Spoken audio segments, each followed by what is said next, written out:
general adaptation syndrome says that when a body faces a stressor, these are the three processes that happen. First is alarm. Like, oh my God, did I actually delete that email? I deleted the email that I've been working on for like 3 days. Oh my God, right? And then the second is resistance. Like, no, I didn't do that. Oh, can I look? Can I get it? Can I save it? What can I do? I don't know if anybody, this has been a recent situation for me, so I keep bringing it up. And the third is exhaustion, like just tired. Now I have to redo it. And this can be applicable to any element in your life where you're adapting. This is terrible. We don't want to have the gas syndrome. Who wants to have gas? Anyone have gas?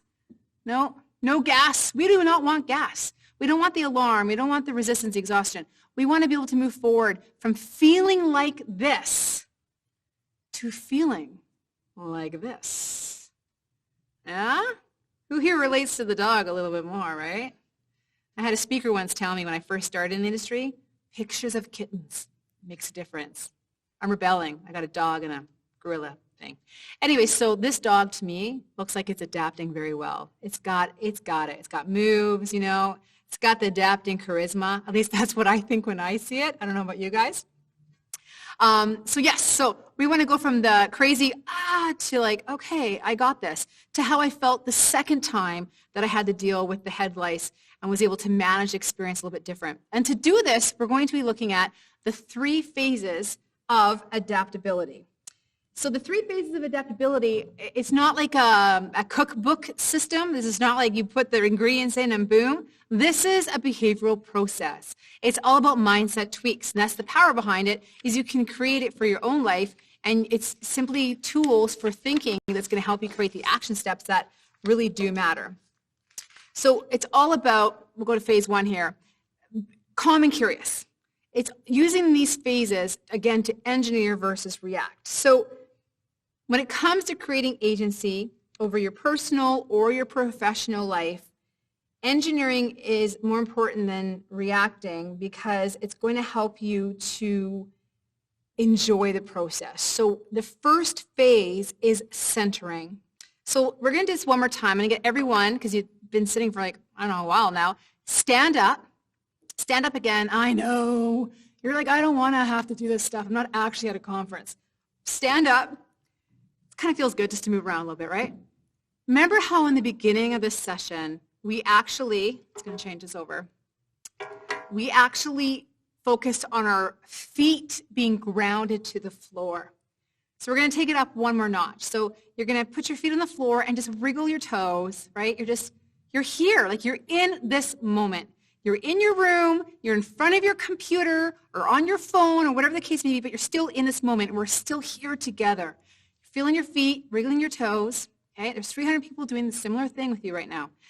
And we're going to take your right hand and just put it over your chest. Okay? And I just want you to feel your heart, and I want to feel your breathing. I want you to feel that you're alive. I want you just to feel your warmth.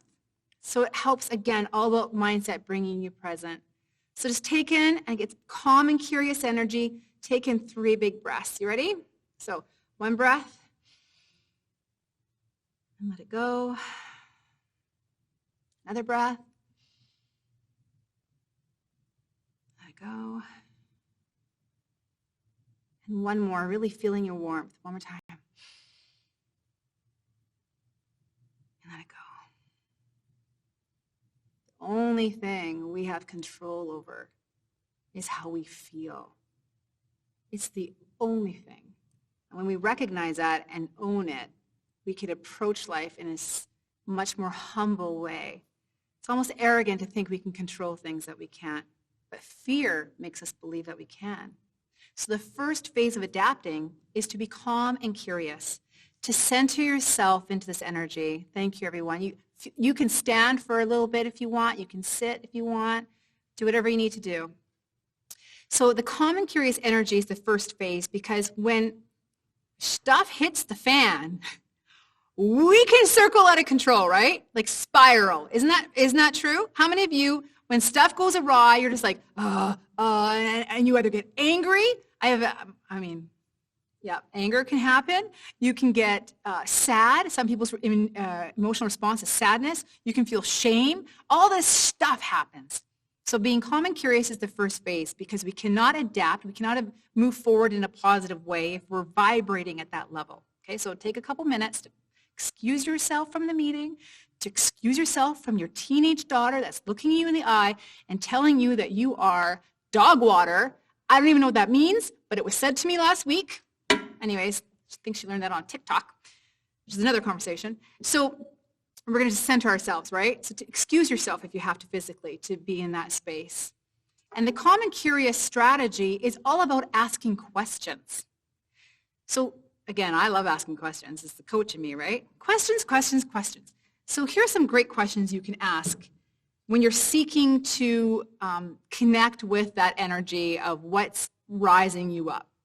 When you know that something needs to be done different. When you've smelt something fishy, the feeling, or something interesting, or the stress, or the hassle, the first question you can ask yourself, and you can follow along in the book if you like, or you can write it in your notes, is this. And I think these are really important questions. How can things be different? Just ask yourself generally, how can things be different? The curious part is trying to think outside the boundaries of your own mind, getting outside the black and white zones, okay? Getting into that gray we talked about. How can things be different?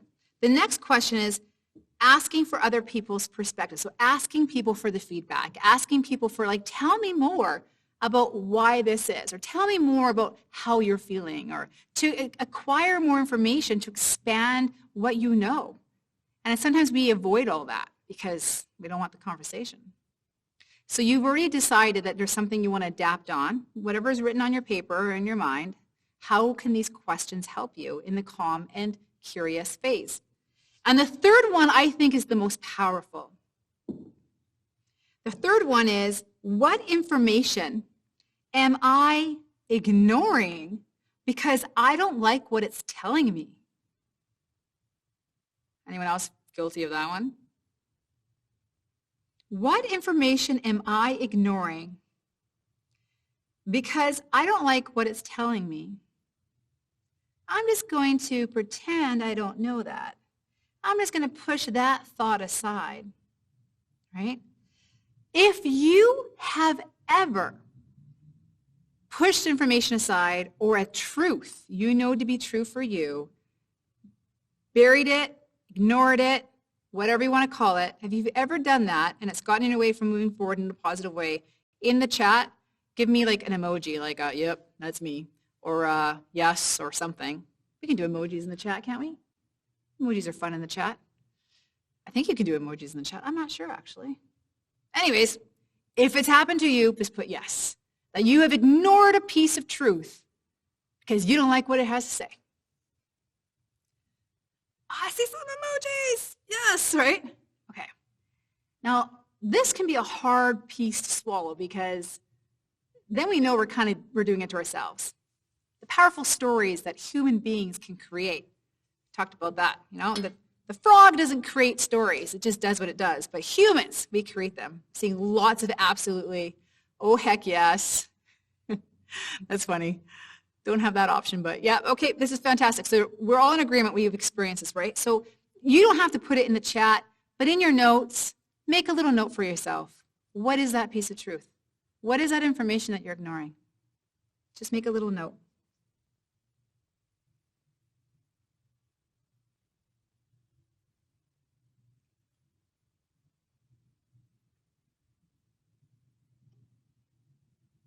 So something that you've been ignoring as you are calm and now remember, I want you still to be in a calm and curious phase, okay? You're approaching this not from blame, you're not from resentment, not from sadness, but curiosity, and that is key. Curiosity is the tool. It's a state of just wonderment, okay? You're not blaming or anything. It's very easy to be like, oh, I know I've been ignoring this ... I don't know why I do that to myself. I can be an idiot. I just lack the confidence, or whatever your story you're telling yourself, stop. This phase is about curiosity. You're acquiring the information, and then you can make change to help you move forward in a more positive way. But then that negative talk can really get in the way. So you're approaching this from an intentional, curious state. So just make note what that information might be. Now, let's remember, too, that our stress that we might experience from unearthing or being forced or being asked to reflect on the information you're ignoring can cause us some emotional upheaval, a little bit. Would you say, is that fair? Anyone here feeling like, oh, I didn't really want to have to think about that today? Thanks, Tricia. Really, really motivating. Really appreciate it. But I promise to turn this around with the other phases, okay? I promise to stay with me, okay? How is your stress serving you?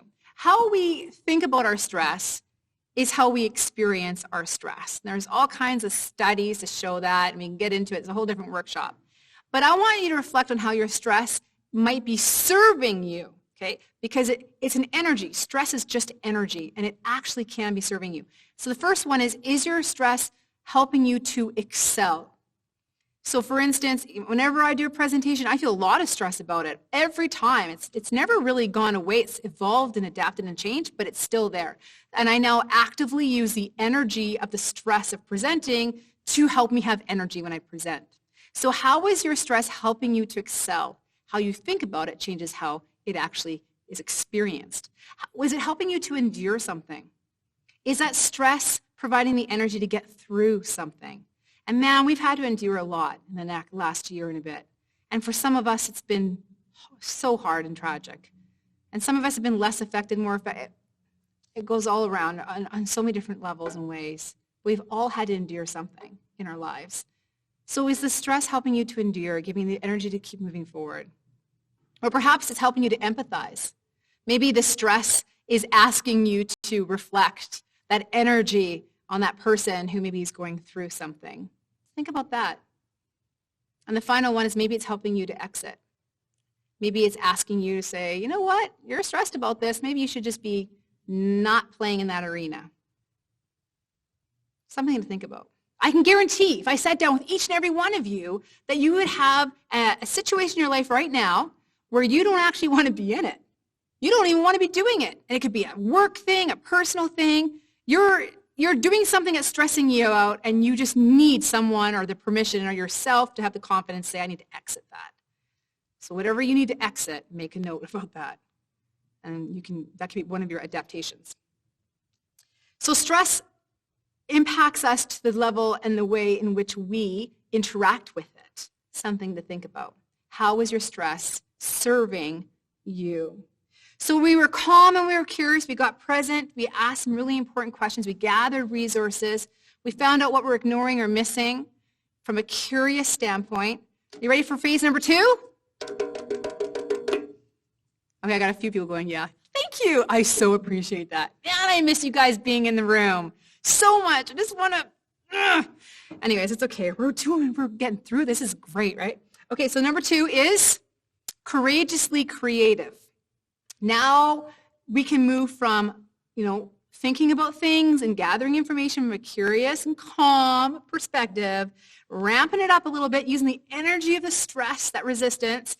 Courageously creative is the next phase. And that is taking our comfort over effort and transforming that to action steps. So earlier on, I really dived in, but what specific and measurable action step can you take to move forward with whatever you say you want to adapt with?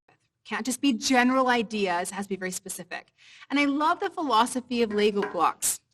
I watched my son play Lego, and it's not like he sits down and says to himself, I got 4,000 pieces, and I'm going to make something so freaking epic. It's going to be amazing. I'm going to do so well, and everyone's going to think it's fantastic, and it has to be perfect. Because if he thought that way, like we do in so many aspects of our lives, if he thought he had to be perfect, to be grand, and if he only looked at the big vision, he would never start.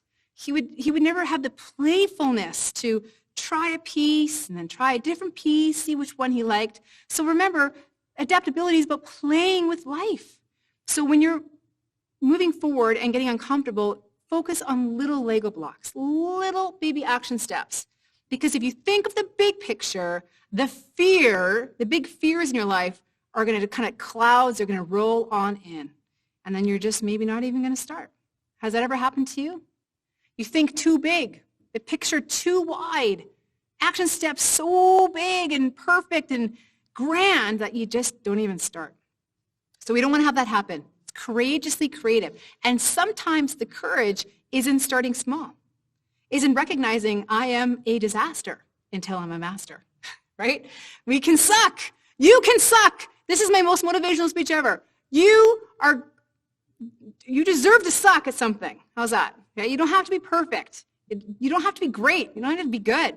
So we have to get comfortable with the uncomfortableness that we're maybe going to fail. Probably going to fail. Will fail, right? So one block at a time. So there's your action step little indicator, is to create an action step right now for what you want to adapt to. That's a baby action step, measurable and specific, like going kayaking on Saturday morning. You either know if you did it or didn't do it. That's the key. And in the chat, can you share with us one action step that you are going to take as you move forward with what you want to adapt with? Ooh, I can't wait to see these action steps. We'll give you a couple minutes for that.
Great. I'm loving all the answers in the chat. This is fun. This is great.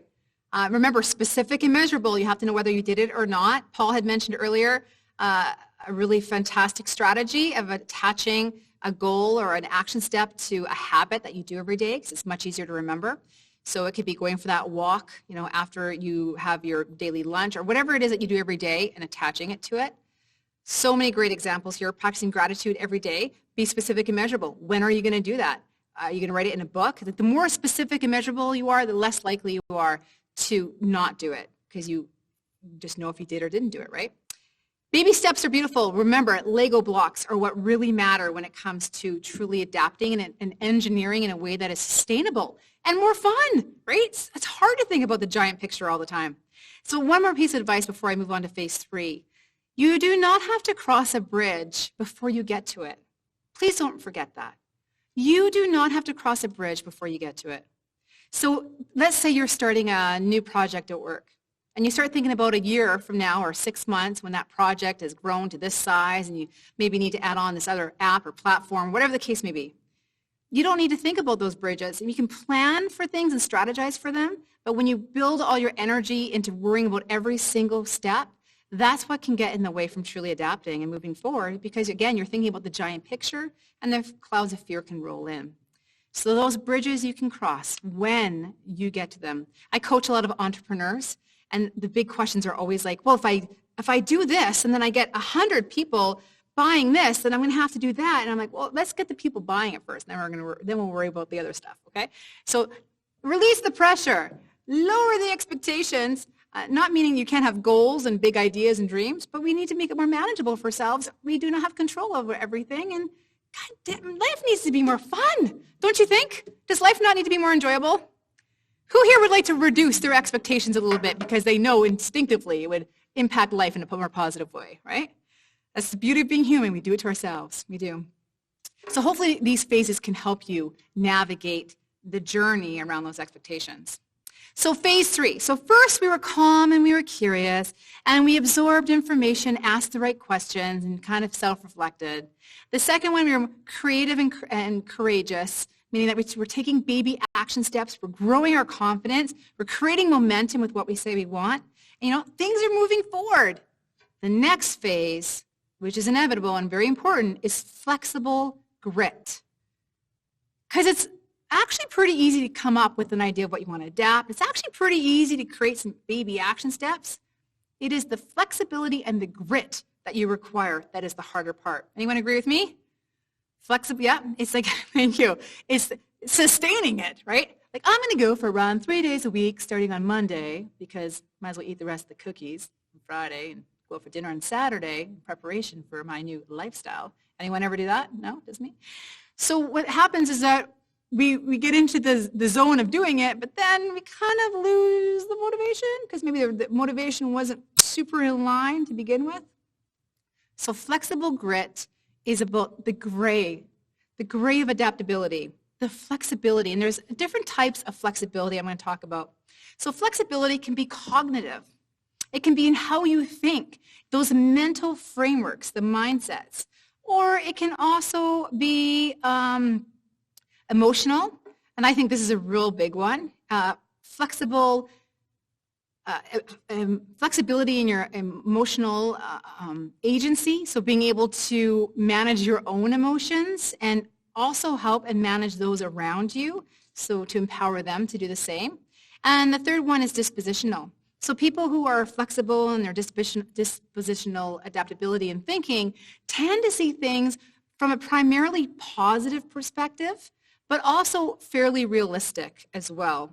And these are great leadership skills, being flexible in our emotional adaptability, our cognitive, and our dispositional. And when we can combine these three flexibilities, we can adapt in much more positive ways, engineering our lives to be so much more thriving and flourishing. And doesn't it all sound so great? But really, this is all theory. You know what I mean? I want to keep it real. I promise I would keep it real and practical. So here's a story that I hope will serve you. And the lesson I learned in this story continues to serve me every single day. I actually think about it all the time. Throughout this session, you've been writing about releasing expectations, letting go of things, the control, that C word, it does always come up when we're talking about adaptability and mindset. You were talking about the confidence, move forward, and I saw so many examples of what I'm about to talk to you about. So I feel like this is going to really relate, and I hope it does. And I really want to hear from you after this session. I'll be on Whova for the rest of the day. You can ask questions in the chat. I will answer them myself. You can make comments. You can always reach out to me. I'll have a slide at the end with my email and stuff. But please keep engaging, and I would love to hear your stories. So here's my story as we kind of round this all out. There is flexibility and grit, yes, in the dispositional, yes, in the emotional, and yes, in the cognitive ways of thinking. One of the greatest lessons I've ever learned comes from just life teaching it to me. About 3 years ago, I think it's 3, kind of lost track because Spark just keeps happening every year. It's so fantastic. I stood on the Spark stage and I talked about something that had most recently happened in my life that was very upsetting. And it was around how a family member who I felt I had been supporting and loving and just being as much of a cheerleader for as I could for a decade and a half, that when I asked for something in return and that kind of support, I was denied, and it hurt my soul so deep. I couldn't believe that I put so much into someone and then they couldn't reciprocate it when I finally asked. Has anyone ever had that happen to them? Yeah? And I remember it was like one of the most scarring experiences. And at the time at Spark, those many years ago, I was sharing the story from the perspective that it's easy to constantly pour ourselves into other people, but it's important that we also remember to pour that self-care into ourselves. And that's an important lesson. And man, self-care came up as a conversation a lot in the chat, right? I think it's important for all of us, especially right now with what's happening, and it really is challenging times. So there was that idea of we got to make sure we pour our own wine glass. I think at the time I had a wine glass picture. This is a coffee. Coffee's important too. It's all important. Pouring that self-care into ourselves and making sure that we value ourselves and that we're not always looking for permission or that we're not always looking for approval from others, whether it's professionally and sometimes even more jarring or more deeply connected to our psyche, those that we care most about. So that was an important lesson in life. And that's what I was sharing at Spark a few years ago. Since then, it's also evolved for me to, in a way, that a tool that I've learned that I think has been so helpful.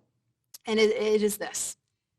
It's the idea that in life, we're going to get these scars. We're going to get these bumps, right? Because we're human and we are emotional and we're cognitive and we're dispositional, we're all these things. The idea, though, is that when these things happen to us, one of the tools to be able to move forward in a positive way is the idea of hands off. So what I mean by that is that when that memory comes up, so for like many years since then, I'll have the story will come up, the situation will come up where I post something and it's not liked or whatever the case may be, or we're at a family gathering and no talk, or it just feels very artificial, and it starts rearing its head inside of me. And what I do now is it's hands off. Hands off. I just mentally tell myself, I don't need to play with that. I don't need to mold it and worry about it and think about it and try to justify it and understand it, because the reality is I have no control over it. I don't have control of people. I don't have control of people's ideas. I don't have control of any of that. All I can control is what's inside. So one of the most powerful ways to adapt is to remember, hands off. If you have something that keeps coming up for you and it's getting in the way of thriving, it's getting in the way, it's just like this needle that keeps pricking, maybe just hands off. And so how I imagine it is that I am like sitting in a chair. And so, by the way, this comes from Untethered Soul, not from the book, but actually from one of his workshops, which is on Audible, which is fabulous. Michael Singer. Again, one of the most powerful tools I've ever learned, and I use it every day. I literally use it because I'm an overthinker. I get attached to ideas and people.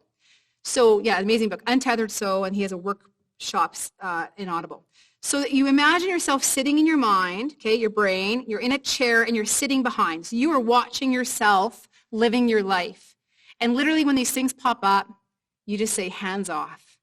And it has freed me. It's not perfect, and it does come up, but I'm just like hands off, because I don't need to work it. I don't need to mold it, and I don't need to play with it, because it's out of my control. And it provides a sense of freedom, and it provides room for energy in a more positive way. So I hope that serves you. The flexible grit is in the ability to move forward without feeling so drained, feeling more driven, with less resistance, with more momentum. And for me, that's been a really powerful lesson, and I hope it has been powerful for you too. So grit is growth. Grit is the willingness to try, right? Grit is, flexible grit is intentionally choosing courage over control. Okay? So courage over control. You have all the power of your courage. Control, you do not. We want to feel more like this, right? Anyone agree? This dog looks pretty chill and cool. I think so. Life hands us all kinds of situations. We're constantly being forced to react. But are you engineering the adaptation? And I hope these 3 phases are tools you can use so that we don't only see the silver lining, but we're doing something with the silver lining. How much more powerful is that, right? We're doing something with it. We're actively using it. I like to think that adaptability is intentionally living. It's releasing control. It's embracing courage. It is the bending of the boundaries that exist in your mind and your heart. It's the trusting of the timing of life. And I'll leave it on this one little note. I think adaptability, your adaptability, is not in what you know. Ignore all that. It's in the truth that you deserve to try.